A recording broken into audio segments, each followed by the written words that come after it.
connection has been made. Universal Pictures presents Steven Spielberg's E.T. The Extra-Terrestrial. Quick side note. Don't watch this film without a few Reese's Pieces. Hey there, guys. So, for this month, I've decided to have a special event called 70s and 80s May, where I talk about some movies from the 70s and 80s that are very important to me, or ones that I really respect, that I checked out recently. And there might be a few on here that I've watched recently that I haven't watched until, recently, that I definitely do want to talk about, because I do have a lot to say about those. But to start this off, I wanted to talk about something that's always been important since I was a child. So, to start this off, I decided to talk about E.T The Extra-Terrestrial, directed by Steven Spielberg. And this film is a masterpiece, without a doubt. And I'm pretty sure this film is important to so many people, especially if they grew up in the 80s. And I mean, this was definitely one of the most popular films from that decade. And I remember watching this film on DVD, mostly the 2002 special edition, which I haven't watched in years. And I honestly haven't watched this film in years before of watching it again in preparation for this review. And I never watched the original version until I got you've probably seen in my Blu-ray collection video that I have a Blu-ray Steelbook for that, and it has the unaltered version, and I'm surprised how good it actually was, because as a kid, I've always remembered the special edition, which had all the changes, which ultimately pissed off the fans, especially replacing the shotguns with walkie-talkies, which I'm pretty sure a lot of people have already bitched and moaned a lot at this point about that. But as a kid, I mean, I was a kid, and it didn't really seem much of a big deal to me, honestly. But I've always loved E.T., and it's definitely very important to me, and I'm so happy that I finally have a chance to talk about it. But before I discuss my thoughts on the film, I have a special collaborator with me for this video. I decided to have Rachel from Rachel Reviews review this film with me, so I'm so happy to have her collaborate with me on this video, so I'm going to have her discuss her thoughts on the film. Thank you so much, Rachel, for joining me for this video. So, now to you. Hey everybody, so I'm so thrilled to be here on Brevon's channel, and thank you so much for inviting me to come and talk about E.T. E.T. The Extra-Terrestrial is a very special film. It's one of Steven Spielberg's earliest films, and I think that the thing that makes it the most special is just how much heart it has. The relationship between Elliot and E.T. is just so special. He starts out, Elliot is so confused and sad and even a little bitter about his parents and their divorce, and he meets E.T. and E.T. needs his help, and that does something for him. It makes him feel needed, it makes him feel wanted, and he gets more and more invested as the story goes on. And you really find it completely heartbreaking when the government is testing on E.T. and I think that Henry Thomas does such a great job as Elliot, just the panic and the frustration, and it's just eating at him because they're so connected as friends. And it's really, really moving. And when he has to say goodbye to E.T., oh my gosh, so moving. Drew Barrymore's really sweet as his sister. I think there's enough mixture of the drama and the laughs and the sense of awe and spectacle when they are chasing E.T. and they end up flying on their bikes. That's so great. And there's a sense of freedom in childhood that I don't know if we have anymore. Them really not being involved with their mother hardly at all. Like, she doesn't even know that there's an alien in her house. She's kind of the worst in a lot of ways, but they're basically like latchkey kids, and they're kind of raising themselves. But there's a certain freedom in that's nice as well. And I don't know, I just love E.T. I love his design, his character. He's so cute. You feel very, very, very attached to him, and you feel the emotion, like I said, when he has to go. So it's a great film. I love it. Of course, the great John Williams score definitely makes a huge difference, and it's just a classic for a reason. So I look forward to hearing what Brevin has to say about this film, and I look forward to hearing what all of you have to say. And you can find me at Rachel's Reviews, all over social media, iTunes, YouTube, and on Rotten Tomatoes. So please check that out. And if you have time, check out the Hallmarkies podcast as well, because that's a lot of fun. So thanks so much, everybody, and we'll talk to you later. Bye. One thing that makes E.T., in my opinion, a flawless film is its emotional core, especially when it comes to the friendship between E.T. and Elliot. It's just, when it comes to their friendship, it is beautiful.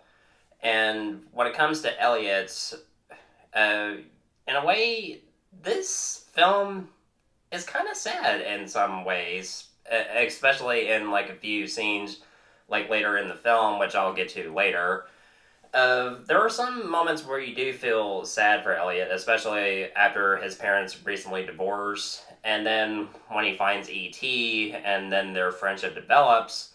I really love all of their scenes, especially when it comes to E.T. He does have some funny moments, and there were a few moments that still make me laugh my ass off. And the look of this creature, it's one of my favorite movie aliens ever. And this is one of the few films where the child actors are actually great. And I love that. When it comes to Steven Spielberg's films, when he has children acting in his films, they never give a bad performance, especially when it comes to Drew Barrymore. At a very young age, she is so adorable, and I loved her performance as Elliot's sister, Gertie, throughout the film. And some of her moments, especially near the end of the movie, that still make me cry, honestly. And I love Drew Barrymore in this film, especially Henry Thomas, who played Elliot. Like I said, they are perfect, and no child actor in Spielberg's films, in my opinion, never give a bad performance. And I'm like, when it comes to child actors, if you really think about it, about say 60-70% of films, when they do have children acting in films, there's a high chance that they would be annoying or they can't really pull off a great performance. When it comes to child actors in the 80s, especially in the 90s and Terminator 2, especially E.T., that is just, there's nothing that indicates that children cannot act as good as they do in E.T. and other a few selected films. When it comes to that, it's flawless. And if you ever decided to review E.T. without even mentioning John Williams' amazingly beautiful score, you have failed. John Williams' score is flawless. John Williams, still to this day, is my favorite film composer. His score for E.T. it's definitely one of my favorites, and this is definitely the best that he's ever done, and especially since he won an Oscar for his work on this film. He deserved it, because his score for this film it's definitely one of the most beautiful scores I have ever heard, and I'm pretty sure a lot of people would say the same thing. It's one of his best, especially one of my favorite moments when the score plays is when E.T. and Elliot are flying, especially that one beautiful shot with Elliot and E.T. flying right beside the moon. That shot alone is beautiful, especially with the score playing. It's when you hear that, you know it's from E.T. Even if you haven't seen it. That do do do do do do do do do do do do do. You get that, and like I said, you know it's from E.T. Even if you haven't seen the film, that's how recognizable this score is. And it's one of my favorites from John Williams, and he is the best, period. Now, when it comes to E.T. himself, I love the look of this character. I don't know what it is about characters who are puppets, but you don't give a damn if if it's a puppet or an animatronic or not. They look amazing the way that they are, and the look for this creature, it's definitely one of my favorites in film.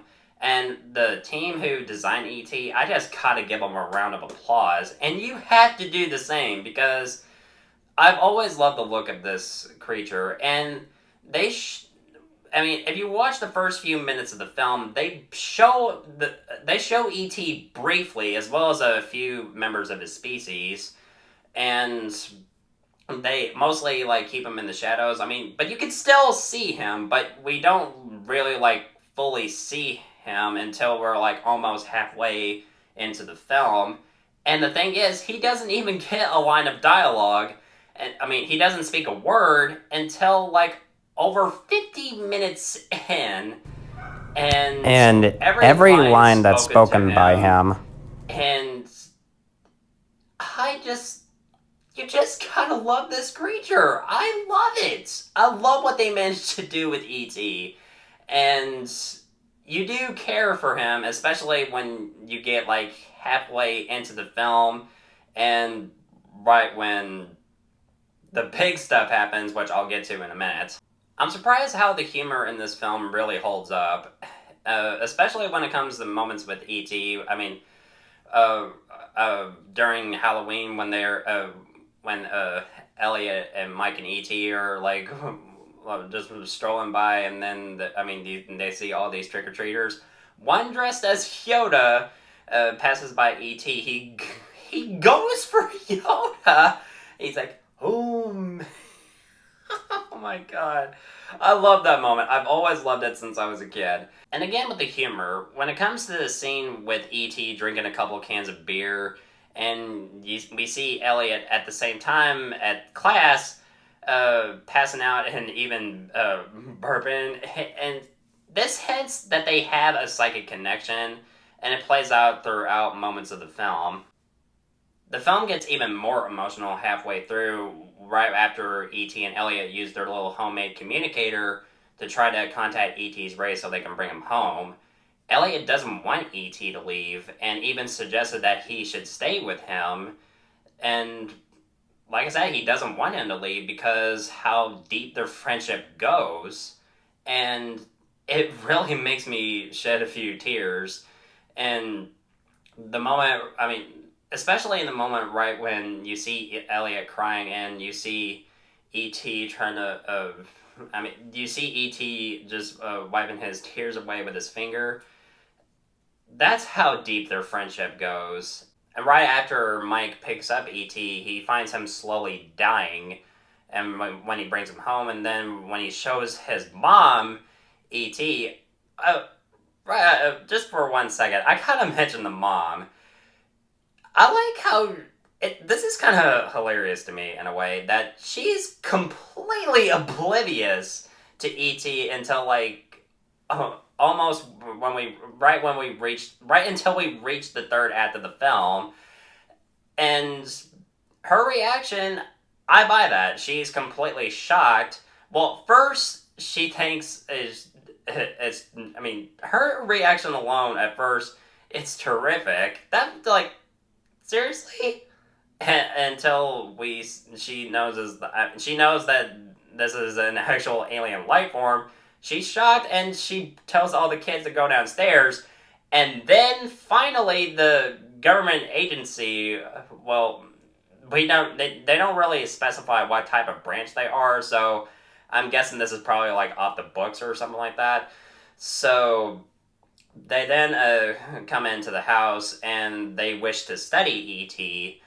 And when it comes to the moment when E.T. dies, that has always made me cry.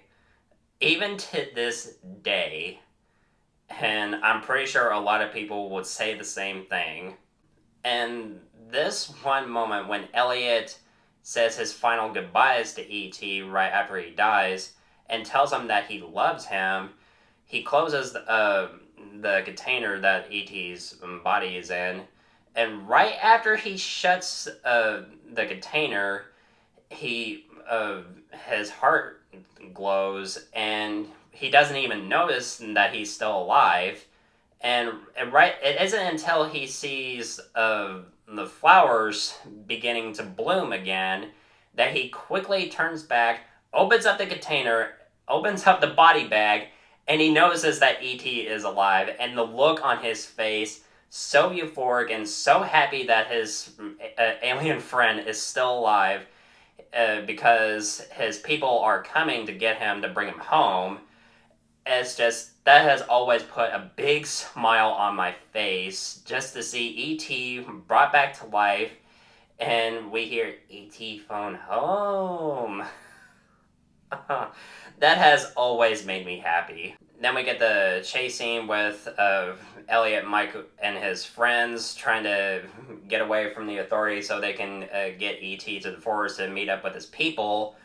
And right when they're about to be blocked, E.T. then uses his telekinetic powers to fly them to the forest, and we hear that beautiful John Williams theme. God, it always puts a big smile on my face. Every time I hear that theme, it is just perfect. And when E.T. says his goodbyes to his friends, this has always made me tear up.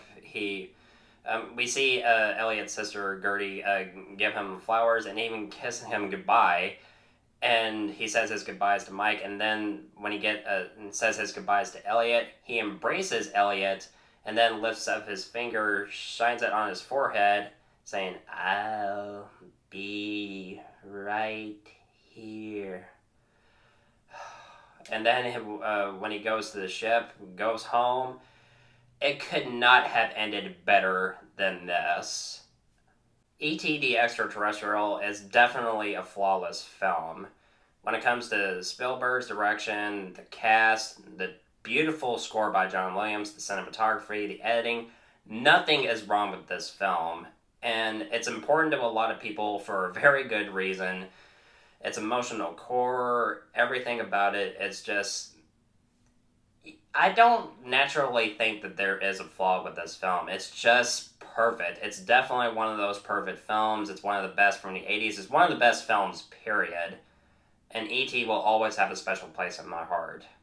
So I'm going to give E.T. the Extra-Terrestrial an A+. Hallelujah. Hallelujah. Hallelujah. Hallelujah. Hallelujah. So what were your thoughts on E.T.? Let me know in the comment section below. And I want to give a big thank you once again to Rachel from Rachel's Reviews for collaborating with me on E.T. This would have not have been as great without you, and I really appreciate you collaborating with me, so thank you very much. And I'm pretty sure a lot of people are wondering when I'm going to review the new Mortal Kombat film. I will review it soon, I promise I will. It's on my to-do list. So, I definitely had a lot of fun doing this video, so guys, thank you so much as always for watching. Looking forward to doing more videos really soon. And if you want my thoughts on old or new movies, of course, you know where to find me. And I'll be right here.